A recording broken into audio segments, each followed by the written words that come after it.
திருமணம் படம் மூலம் தமிழ் அறிமுகமாக இருந்தாலும் நாடோடி மன்னன், கூடி வாழ்ந்தால் கூடியன் பல படங்கள் நடித்து தமிழ் உள்ளங்களை கொள்ளை கொண்ட சரோஜாதேவி அவருடைய மரணம் ஈடு செய்ய முடியாத இழப்பாக பார்க்கப்படுகிறது. ஒவ்வொரு பிரபலங்களும் தங்களுடைய நினைவலைகளை பகிர்ந்து கொண்டிருக்கிறார்கள். பிரபல நடிகை ராதிகா அவர்கள் இணைப்பில் இருக்கிறார். வணக்கம் மேடம். சரோஜாதேவி மேடம் அவருடைய இறப்பு என்பது ஈடு செய்ய முடியாத பேர் இழப்பாக பார்க்கப்படுகிறது. தங்களுடைய நினைவலைகளை பகிர்ந்து கொள்ளுங்கள்.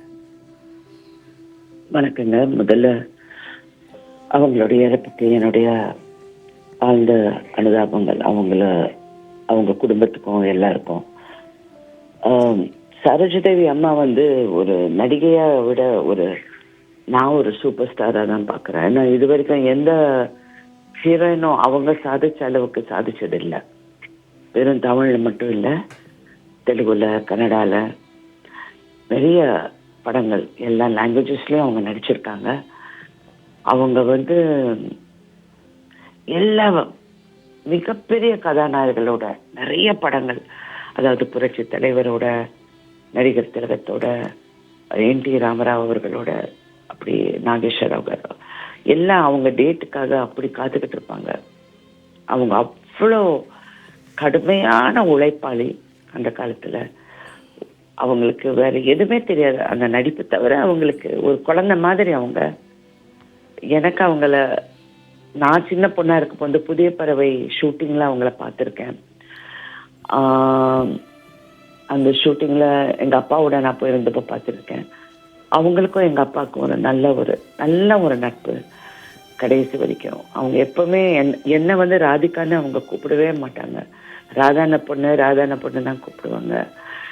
அப்புறம் நான் நடிக்க வந்ததுக்கப்புறம் என்னை ரொம்ப பாராட்டி, நான் என்ன நடித்தாலும் எனக்கு உடனே ஃபோன் பண்ணி, எப்படி நீ நடிக்கிற, அது இதுன்னு ரொம்ப ஃப்ராங்காக பேசுவாங்க.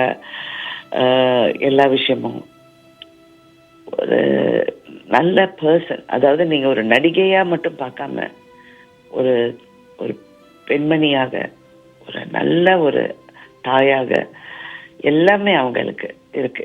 அந்த தாய் உள்ளம், அவங்க பழகிறது, பேசுறது. அவங்களுடைய இறப்பு ஒரு ஈடு கொடுக்க முடியாத அதாவது நம்ம நினைச்சு கூட பார்க்க முடியாத ஒரு இழப்பு தான்.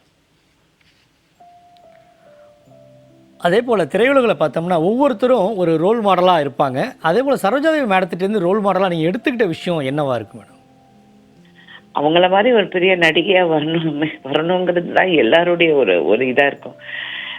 நீங்கள் என் முதல் படத்துலேயே எனக்கு சொல்லுவாங்க, கொஞ்சம் சரோஜாதேவி மாதிரி நடங்க, அந்த மாதிரியெல்லாம் நான் கேள்விப்பட்டிருக்கேன். அவங்கள மாதிரி கண்ணு சுமிட்டுங்க, அவங்கள மாதிரி. நானும் கொஞ்சம் மழலையாக தமிழ் பேசுவேன் பிகினிங்கில். அது கூட சொல்லுவாங்க, நீங்கள் சரோஜாதேவியும் மழலையாக தான் பேசுவாங்கன்னு. பட் நிறைய விஷயங்கள் அவங்க ஒன் ஆஃப் அ கைண்ட், அப்படி தான் சொல்ல முடியும். இந்த தருணத்தில், இந்த துயரமான தருணத்தில் அவருடைய நினைவுகளை பகிர்ந்து கொண்ட மிக்க நன்றி மேடம்.